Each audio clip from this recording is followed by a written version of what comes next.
Ketika ada orang salah jenengan marah, itu sebenarnya karena salahnya apa karena hal yang lain? Normalnya orang itu berpikir karena salahnya, itu keliru cara Abdul Hasan Asyadzili. Pasti kamu marah itu karena ada hal lain. Misalnya kayak pembantu, elek, kritik, mecahno gelas, mesti langsung gua ngamuk. Alasannya mecahno gelas. Tapi nak sing mecahno iku wong ayu, kowe iso ngamuk. Kowe iso ngamuk wong ayu. Mecahno gelas lah. Kok gelas lemari, rasa gelas. Sama, kamu janjian sama orang, wongnya nyulayani janji, mesti mbok maki-maki. Katanya jam 10 kok udah datang gini-gini. Nah, tapi kalau yang terlambat itu wong sing ngutangi kowe iso ngamuk orang sing ngutangi kowe. Atau sing terlambat itu komandannya, atasan kamu. Atau kiainya. Assalamualaikum warahmatullahi wabarakatuh. Bismillahirrahmanirrahim. Rabbi shrah li sadri wa yassir li amri wa hlul 'uqdatam min lisani yafqahu qawli. Allahumma shalli wa sallim wa barik ala habibika Mustafa Muhammadin wa ala alihi wa sahbihi asma'in. Nama ba'du. Ingkang sangat kula hormati Kiai Haji Agus Maksum Fatoni sedanten jamaah hikam ingkang kula hormati. Iki kula boten ngertos acara napa. Iki acara napa niki?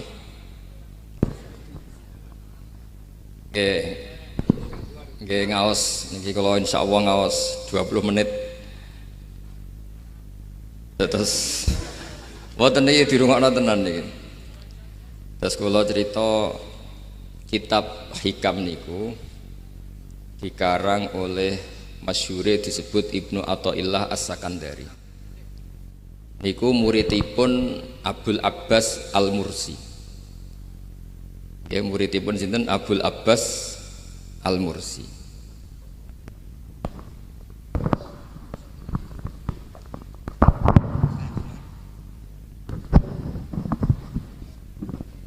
Ya kula wangsuli malih nggih terus kitab hikam niku dikarang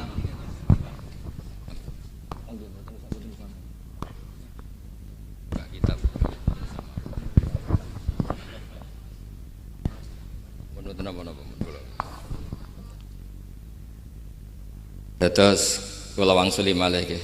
Terus kitab hikam niku dikarang oleh Ibnu Athaillah napa As-Sakandari. Terus beliau adalah murid dari Abul Abbas Al-Mursi. Abul Abbas niku murid saking Abil Hasan Asyadzili.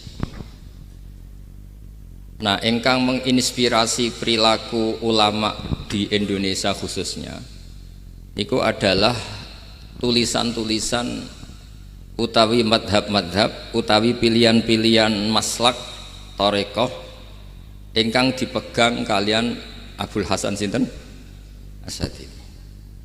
Jadi niku nggih nguntungno tiyang Jepon. Madhab ini ora unik. Terus di antara yang diceritakan Syekh Abul Hasan Asyadzili, nate suatu saat ada seorang wali, di mana-mana wali itu nggih selerane namung kepengin parak pangeran, mboten kepengin dosa.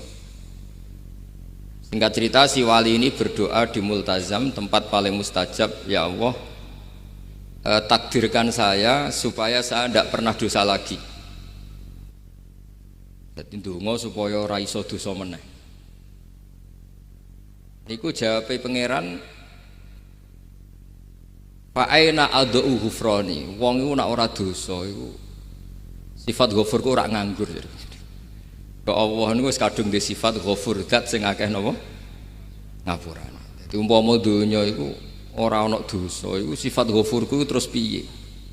Dan niku sing dadekno tiyang boten terus seneng dosa niku boten, tapi seneng arep-arep rahmati Allah Subhanahu wa taala meskipun keadaane nate napa dosa.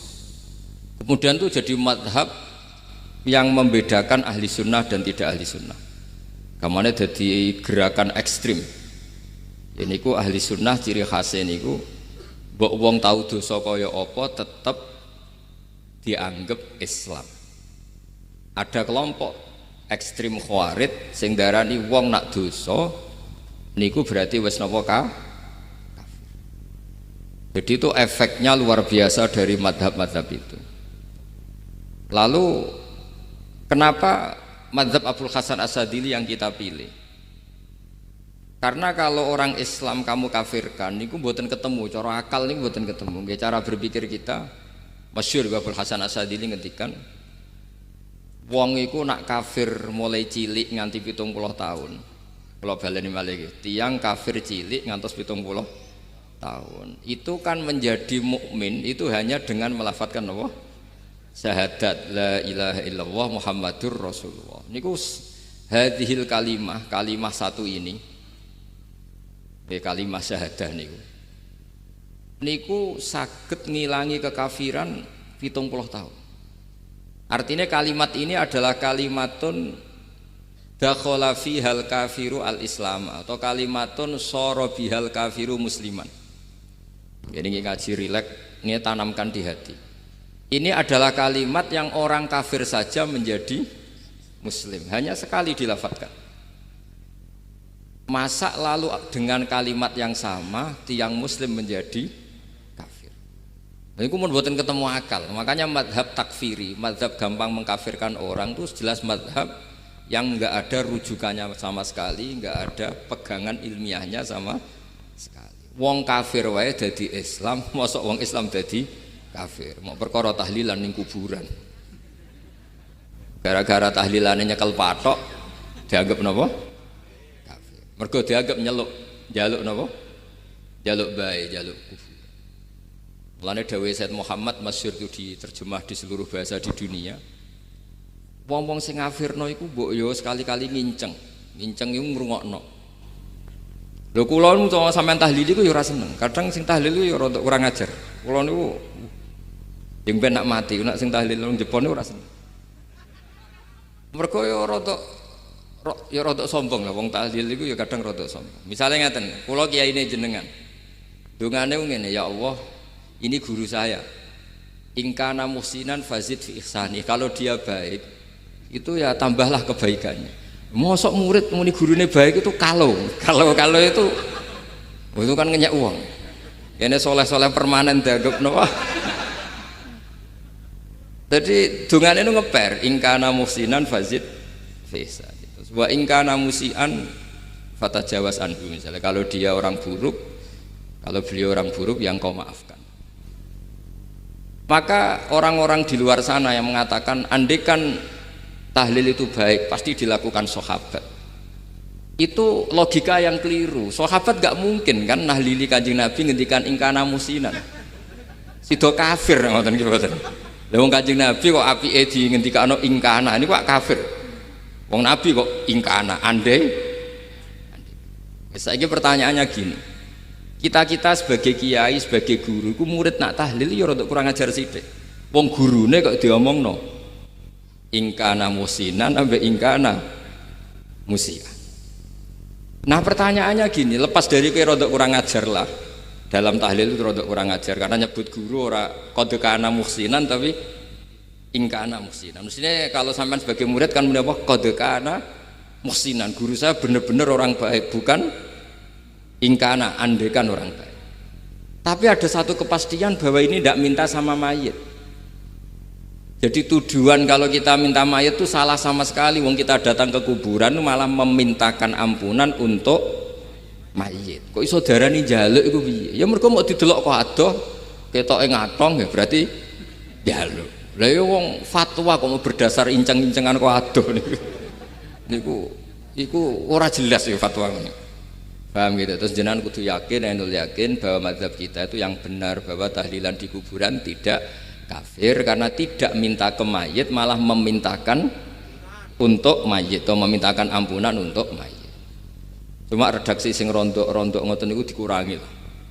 Nah kangge guru niku nggih dikurangi lah, dikurangi. Ya Allah, jenengan Maha Pengampun, kula suwun guru kula jenengan ampuni. Jadi ampun ngangge donga sing teng salat mayit. Nah salat mayit itu kan memang ada sanatnya, memang semua bentuknya seperti itu. Tapi nek ning kuburan kalau betul nanti itu ngotong Mbah Mun ngoten, ya Allah ini guru saya, engkau anugerahkan beberapa ilmu, beberapa amal yang manfaat untuk orang banyak. Kula suwun jenengan tampi, jenengan zat sing Maha Pengampun, Nggih, jenengan ampuni. Tapi mboten ngangge ingkana itu. Angen-angen muga aku dadi kiai ini tersinggung. Murid orang ajar, mosok darani gurune apik iku andekan. Ya tapi berhubung ra paham ya alhamdulillah ya do. Tahlil yang Wali Songo ya buanter-banter nganggo mic. Lah sing kene paham ya rada risih. Piye? Wali Songo darani ingkana iku piye? Wah. Dadi niku mareni, mulane kula suwun nak tahlil nyewa kiai sing alim lah ben rada bener, ben rada bener. Tapi ampun nyewa kula mboten purun. Kula nu gadah pondok lah dadi mboten saya masyhur susah diundang orang kecuali yang ada hubungan guru, hubungan sarang. Karena beliau lama sekali ngajar di MGS. Beliau Gus Maksum itu lama ngajar di MGS. Jadi saya itu hanya datang di orang-orang yang pernah khidmah di sarang, terus yang pernah keluarga sepuh. Saya datang ke Jakarta ke Pak Quraisy Shihab itu ya karena Pak Quraisy itu lama sekali bikin diskusi tafsir. Akhirnya saya termasuk pengajar di pondok beliau. Jadi faktornya ya hanya karena itu, bukan yang lain. Terus kula suwun nggih, jenengan kedah yakin kalau faham takfiri yang memudahkan mengkafirkan orang lain itu faham yang salah, karena itu bahaya. Terus bahaya kedua secara fikih. Secara fikih itu nanti repot. Kalau nanti di salah satu seminar itu sudah mau zuhur, ketemu satu narasumber yang gampang mengkafirkan orang, itu separuh masjid kebetulan mereka banyak yang bisa ngaji itu terus nggak sholat duhur, ditanya sama mereka, lu kok nggak sholat duhur, ini sudah masuk waktu, kan sholat hanya wajib untuk orang muslim, kita akan kafir. Ya karena dikafirkan tadi kan, kalau kita akan dikafirkan. Akhirnya gak kafir, sholat. Efek dari mazhab itu panjang. Kalau betul faham mereka itu betul, berarti yang sudah kafir, orang kafir itu wajib sholat enggak kan? Itu malah panjang kan, karena terus menjadikan orang Islam tidak sholat. Nanti ke masjid tidak boleh, orang kafir nggak boleh masuk masjid. Itu efek fikihnya panjang. Jadi kalau suwon mazhab Abil Hasan Asyadzili niku dipegang. Nah itu madhab beliau itu implementasinya di teng kitab Hikam nih. Karena Hikam itu putu murid yang paling bisa mengimplementasikan, menjelaskan cara pandang madhab Abul Hasan Asyadzili sing dados thariqah Syadziliyah. Terus ketiga, itu cara pandang itu detail itu jelimet. Mesti sampean ora kepikiran. Misalnya begini. Ketika ada orang salah jenengan marah, itu sebenarnya karena salahnya apa karena hal yang lain? Normalnya orang itu berpikir karena salahnya, itu keliru cara Abul Hasan Asyadzili. Pasti kamu marah itu karena ada hal lain. Misalnya kayak pembantu elek kriting mecahno gelas, mesti langsung mbok amuk. Alasannya mecahno gelas. Tapi nek sing mecahno iku wong ayu, kowe iso ngamuk. Kowe iso ngamuk wong ayu. Mecahno gelas lah. Kok gelas lemari rasa gelas. Sama, kamu janjian sama orang, wongnya nyulayani janji, mesti mbok maki-maki. Katanya jam 10 kok udah datang gini-gini. Nah, tapi kalau yang terlambat itu wong sing ngutangi kowe iso ngamuk orang sing ngutangi kowe. Atau sing terlambat itu komandannya, atasan kamu, atau kiainya. Artinya gini, ketika kamu marah atas nama terlambat, itu sebetulnya karena terlambat atau karena hal lain. Nah, maksiat juga gitu, cara pikirannya Abul Hasan Asyadzili. Ketika kowe roh misalnya cawe itu maco naik ninja atau apa, mesti kowe darani wah seluput suwuk. Tapi nak dikandani, niku putune jenengan. Mesti langsung, ya Allah jenengan sepunten. Jadi sebenarnya kita kebencian sama orang lain tuh karena kebetulan tuh tidak keluarga kita. Coba kalau itu keluarga kita, pasti kayak mikir ulang. Kowe gedeng wong ra salat, mesti sebabnya dua. Satu tidak sholat, dua kebetulan itu tidak anak kamu. Kalau itu anak kamu pasti istighfar berhari-hari untuk dimaafkan Allah, bukan maksud no. Tapi kalau orang lain kue, pertanyaannya sebetulnya kamu benci itu karena tidak sholatnya apa karena plus dia tidak anak kamu? Nah itu pikirannya Abul Hasan apa? Asy'ari. Kowe ngamuk iku gelas pecah iku perkarane pecahe gelas apa plus sing mecahno elek. Nah itu pecundang kita, itu cara pikiran Abul Hasan Asy'ari. Kita ini pecundang. Pecundang itu enggak fair. Napa? Mboten fair. Nah itu terus beliau diantaranya punya cerita Nabi Ibrahim itu pernah diangkat ke Allah di alam malakut. Di alam malakut, kemudian ini ada di kitab Hikam juz 2 halaman 4 yang di bab ini yang saya baca. Ini cerita terakhir nih, bantu pun sampai tak ngaji suwi-suwi ra mesti paham, aduk sediluk. Nak sediluk kan dia alasan, kenapa ora paham? Salah Gus Pak ngulangi sediluk.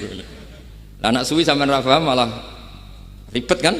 Diulang suwi ra paham, goblok tenan berarti kan gitu.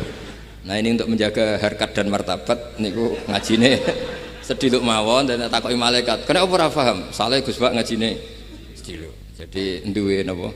Alibi lah gada napa? Pembelaan. Nabi Ibrahim itu diangkat di alam malakut. Karena beliau seorang nabi melihat orang maksiat, ditanya sama Allah, ya Allah, itu orang-orang maksiat tuh makan dari rizkimu, menempati bumimu dan semua fasilitas engkau bikin. Lalu menurut kamu gimana Ibrahim? Ya bunuh saja, matikan saja. Sama Allah dituruti. Melihat lagi ada maksiat yang berbeda, selalu Nabi Ibrahim usul itu dimatikan. Jadi Ibrahim pernah jadi garis keras lah kira-kira, keras sekali. Lalu suatu saat Nabi Ibrahim itu disuruh nyembelih Ismail. Disuruh nyembelih apa? Ismail. Baru disuruh nyembelih Ismail, Nabi Ibrahim tanya, ini anak saya ya Allah, ini samratu fuadi, ini buah hati saya, kenapa engkau nyuruh menyembelih? Sejarah ngetikane pangeran, apa kamu tidak ingat ketika tak angkat di alam malakut beberapa hambaku kamu usul supaya tak bunuh? Cara Jawane, cara Jepone kowe ora rasane dadi aku iku pangeran sing gawe aku enak kowe usul-usul kon mateni jare. Saiki gentenan, saiki anakmu sembelih. Rumangsamu aku dadi pangeran gak sayang mbek kaula. Kowe tak dadekno nabi ku kon dakwah ora kon mateni. Nabi Ibrahim nangis. Nah inilah perbandingan bagi kita. Sebenarnya saat kita benci maksiat, itu sebetulnya di hati kita itu tidak hanya maksiat, kita ada dak fairnya, plus itu dak orang yang terkait dengan kita. Jika misalnya mau wangkel, misalnya penyanyi sing piye mau wangkel, suatu saat penyanyi ku WA aku, mas aku ya gelem dadi bojomu, ilang mangkelmu kan. Jadi pecundang, kita ini sebenarnya pecundang. Nah, syukur-syukur memang makom kamu sudah tinggi, memang benar-benar benci karena maksiat, paribasane wayu gelembok rapi tetap mangkel. Tapi saya tidak yakin soleh-soleh seperti ini imannya sampai seperti itu, tidak yakin. Dan saya kalau yakin begitu berarti keyakinan salah itu salah dan bodoh itu, karena itu nggak terbukti. Makanya ini kitab baru kalian kitab Hikam, karena ini acara ngaji Hikam kula waos sedikit mawon kula waos ini jawabannya Nabi Ibrahim ketika disuruh nyembelih Ismail teng halaman 4 juz 2.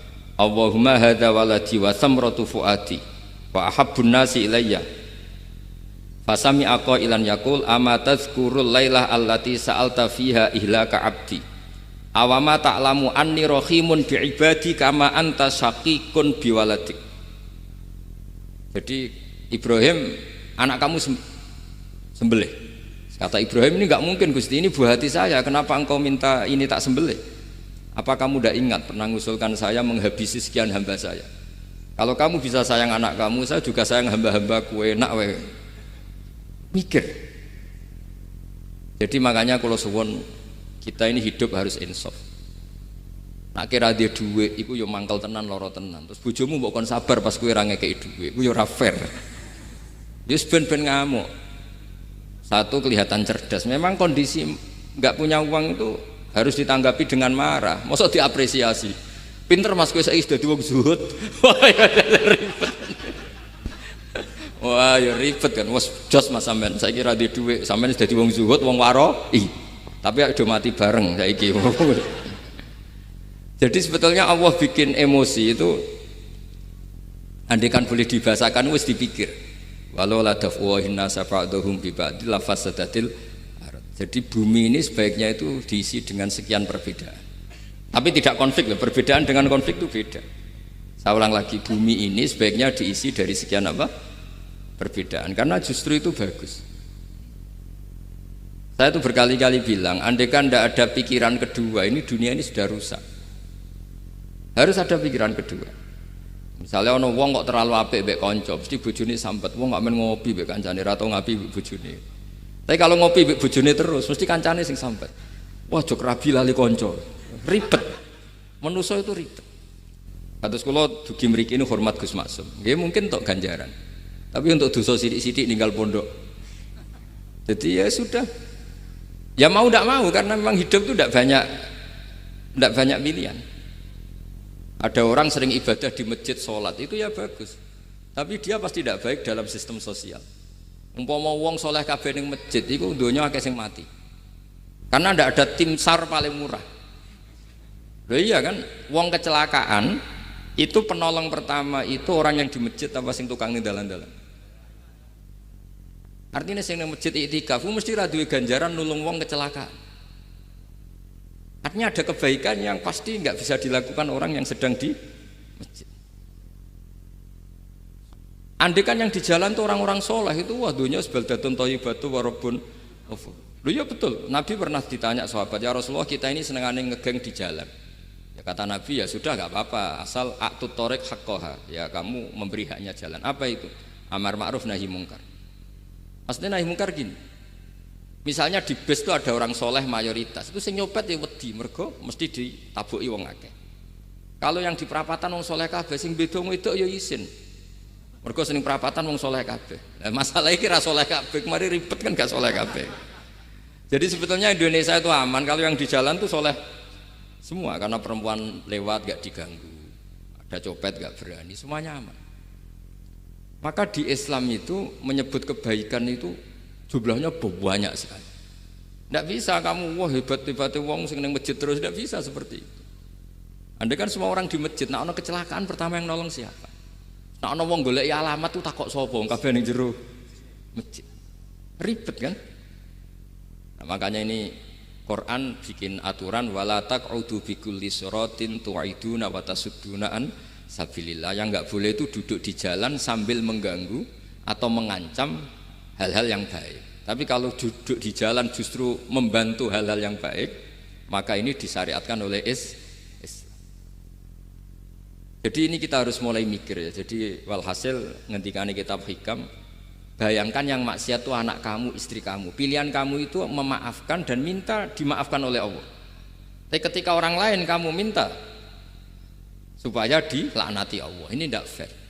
Sehingga kita diajari guru-guru kalau minta ampun ighfirli wali walidayya wali jami'il muslimina wal muslimat. Masih dikata wali jami'il muslimina al muslimat wal mu'minina wal mu'minat. Itu filosofi yang luar biasa, kata jami' semuanya ya Allah engkau maafkan. Bukan keluarga saya tok, siapapun yang berkontribusi terhadap Islam ini engkau maafkan. Begitu juga di muqaddimah khutbah kula suwun harus ditradisikan wala alihi wa sahbihi ajmain. Kata ajmain ini kata pembeda.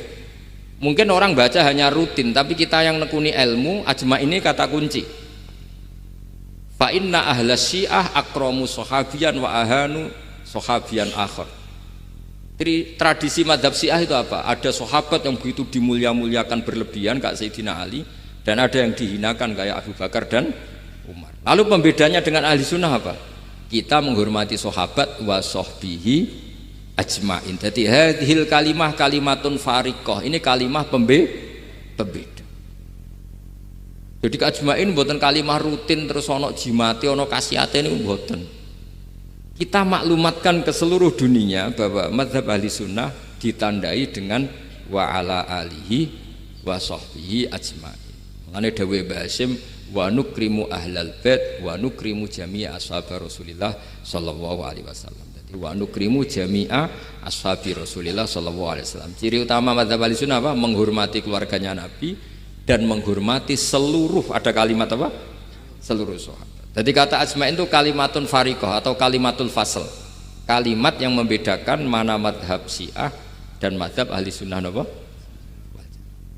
Itu kalau jenengan ngaji teng Gus Maksum napa teng Kiai Haji Maksum di antara madhabnya sinten Nabi Ibrahim yang diceritakan Abul Hasan apa Asyadili, kebencian kepada maksiat kita semua pasti benci maksiat.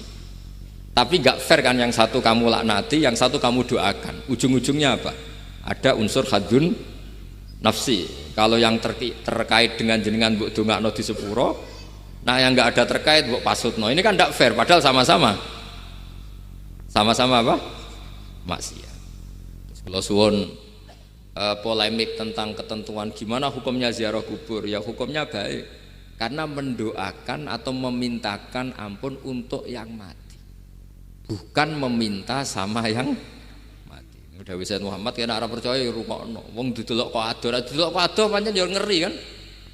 Patoke diusap-usap. Bariku ndonga, delok kok ado kan iku njaluk kuburan. Padahal mayite ngeluh. Ngeluhe perkara mau. Kadang nek sing kiai ini rapati iso ngaji sampean ingkana. Wali kok diarani napa? Ya Allah, jika mayit ini, andekan mayit ini baik, maka dan andekan tidak, lu cara kowe dadi mayite. Bocah ora jelas.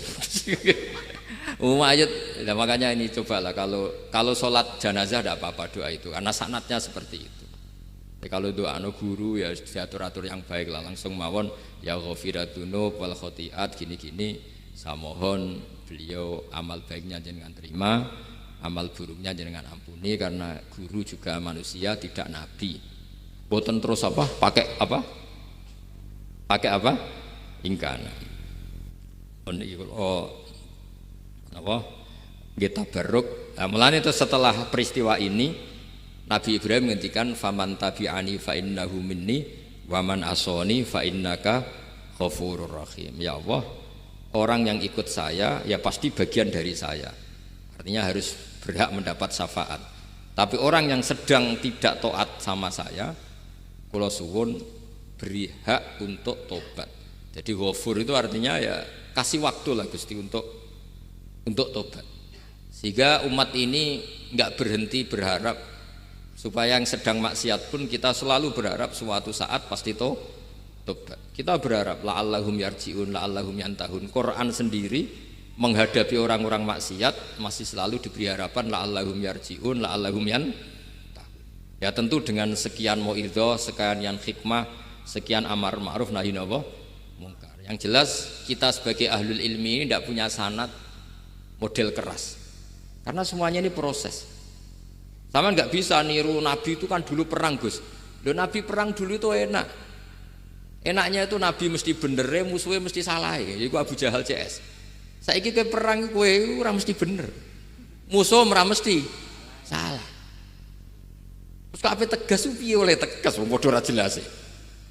Riyen tegas kan gampang, Nabi mesti bener, musuhnya mesti salah. Kan penak. Anak sampean, wah sampean masih macake santri ini. Cara tukaran mbek tanggamu ora mesti tak bela. Ya mergo ora mesti bener. Wong bapak anak cerita kula, ana imam masjid sepuh, istiqomah geger mbek pengurus takmir. Ya kadang bener sing canom-nom. Kaya imam masjid sing sepuh iku ndekne wong paling sepuh kudu dadi imam terus jare bapak. Iku istiqomah apa mau digenteni wong liya. Itu banyak alumni sarang, alumni Pelosok Lirboyo nganggur gara-gara sing tua itu mau digenteni. Nah, tapi misalnya kok sing nom ambisi ya salah, wong ono sing sepuh kok sing nom ambisi hidup itu udah banyak pilihan.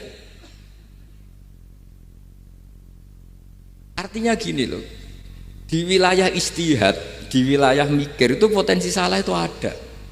Ya wow, kena abot keluargamu mesti sering ninggal bojo. Nah abot bojo mesti mengabaikan ibu kamu, saudara kamu. Nak ngono sing imbang Gus. Rai-rai pas-pasan wangel imbang. Ndak segampang itu ngelola keseimbangan itu ndak gampang. Karena hidup itu wakana bena dzalika qawama itu ngukurnya ndak gampang. Misalnya sampean sholat soft awal terus. Niku ya ada ulama yang kritik meskipun sholat awal paling apik. Kowe iku sapa kok ngarep terus koyok paling bener. Jebule kok ngarep jebule salah. Lah yo kan kuat. Orang maksa sholat awal terus nang Mekah, jebule salah. Jadi ono juga wali yang kalau sholat itu nggak guri, ditakoki, kenapa kok sering nggak guri? Aku iku isin, madhep pangeran, kok hebat wae kok ngarep. Banyak juga cara pandang ini karena wilayah istihad, napa wilayah napa? Wilayah istihad itu kayak iya kayak enggak. Makanya dalam masa, misalnya gini contoh paling gampang. Kalau ada bata, boto gaweane wong Rembang, cek wong Blora, itu kan sering kena teletong dan teletong itu jadi materinya. Ono sapi ngising ning kono dibaro terus diolah jadi boto. Terus kemudian boto ini jadi masjid. Itu najis apa enggak? Najis kan karena disuci enggak bisa, materinya najis. Itu hanya boleh di mazhab Abu Hanifah. Mazhab Abu Hanifah itu mengatakan alatut tadhir itu 3, air, turab, debu dan annar, api. Alasannya mazhab Abu Hanifah, orang mukmin yang dosanya banyak itu disucikan dengan api neraka. Berarti api itu min alatit tadhir. Sebab itu boto yang sudah dibakar itu otomatis suci. Tapi saya berkali-kali fatwa, tidak boleh dikiaskan kalau kamu tidak ada air terus nyolder air, nggak boleh. Nanti ada orang mandi junub pakai api. Mau ora karu-karuan. Ya sudah, contoh itu hanya nggo boto mawon, aja mbok praktekno nak wudu ra ono banyu berarti oleh nganggo solder ya ndak. Tapi itu kan ilmu. Ilmu itu ya seperti itu akhirnya. Beberapa materi yang dari najis asal sudah ngalami pembakaran itu cara mazhab Abu Hanifah dianggap suci, kayak boto, kayak keramik atau peso. Dulu beberapa materinya peso ya kadang ada materi yang najis. Tapi ini sudah ngalami pembakaran, maka dihukumi suci. Mungkin kalau contohnya aja go wudu lah. Semuanya pesan gua aja digo wudu, aja digo mandi junub.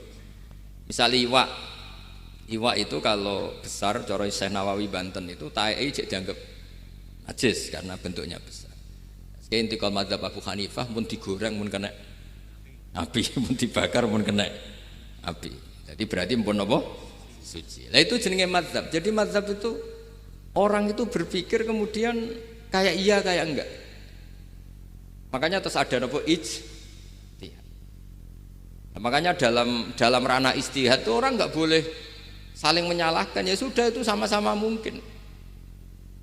Makanya kalau dalam ilmu usul fikih disebutkan ra'yuna shawabun yahtamilul khata' wa ra'yuka khata'un yahtamilus shawab. Pendapat saya itu benar tapi ya mungkin salah, pendapat Anda salah tapi juga mungkin benar. Ini yang menjadikan ahli sunnah wal jamaah itu fleksibel. Fleksibel itu rileks. Karena di luar masalah usuluddin, masalah tauhid, itu ya mesti begitu. Sampean sering silaturahim ning kanca-kanca ning dulur-dulur. Apik. Tapi takokno bojomu, wong kok amen lunga. Karena terus kadang silaturahim nak keseringan yo keliru. Silaturahim jam 09.00 wae wong kerja. Maksudnya piye? Ini kan makanya terus ada orang cara mencintai Nabi itu enggak pernah sowan. Ditanya, "Loh kamu itu mencintai Nabi kok udah pernah sowan?" Ya karena kalau saya sowan ganggu Nabi dong. Nabi kan punya anak, punya keluarga. Kalau nemuin saya kan artinya enggak ngurusi anak istrinya. Dan itu menurut saya benar, saya termasuk kiai yang jenis itu. Makanya kalau kamu sering sowan saya itu tidak tak biji bagus, itu tidak bagus itu pasti gagal. Tapi misalnya seneng kok rasuan ya lucu, wong seneng kok ora tau sowan. Sampean milih ndi coba? Ini kan lucu kan? Lho sowan tuh mesti gagal apa enggak? Enggak. Tapi seneng kok ora tau sowan ya lucu kan? Ya itu istihad, maksudnya istihad itu ya ada sahabat yang senang Nabi itu nggak pernah sowan. Ya hanya datang ke masjidnya ikut jamaah, tapi nggak pernah sowan. Ada lagi sahabat yang kalau disuruh coba wajahnya Nabi itu kayak apa, saya nggak pernah melihat. Padahal bertahun-tahun jadi sahabat. Karena ijlalan lahu, saya sangat menghormati beliau sehingga saya merasa nggak berani melihat wajah. Tapi banyak juga sahabat yang detail mensifati beliau, sampai hajibnya tahu, syaribnya tahu, semuanya tahu. Saking mencintainya, aku nak roh Nabi seneng delok. Sama-sama seneng, tapi cara mengimplementasikan, nah itu wilayah-wilayah napa? Istihad. Jadi kalau suwun terbiasalah dengan beda pendapat, dengan biasa mawon. Dan itu kita dilatih. Makanya wonten makalah masyhur ikhtilaful a'immah napa? Rahmah. Atau sebagian disebut ikhtilafu ummati rahmah. Umatku yang berbeda-beda. Beda itu bukan konflik loh ya. Beda pandang, beda sudut materi atau metode atau maslak niku semuanya asal ikhlas dan berbasis ilmu niku kabeh napa rahmat. Yes, ngoten mawon menami lami. Assalamualaikum warahmatullahi wabarakatuh.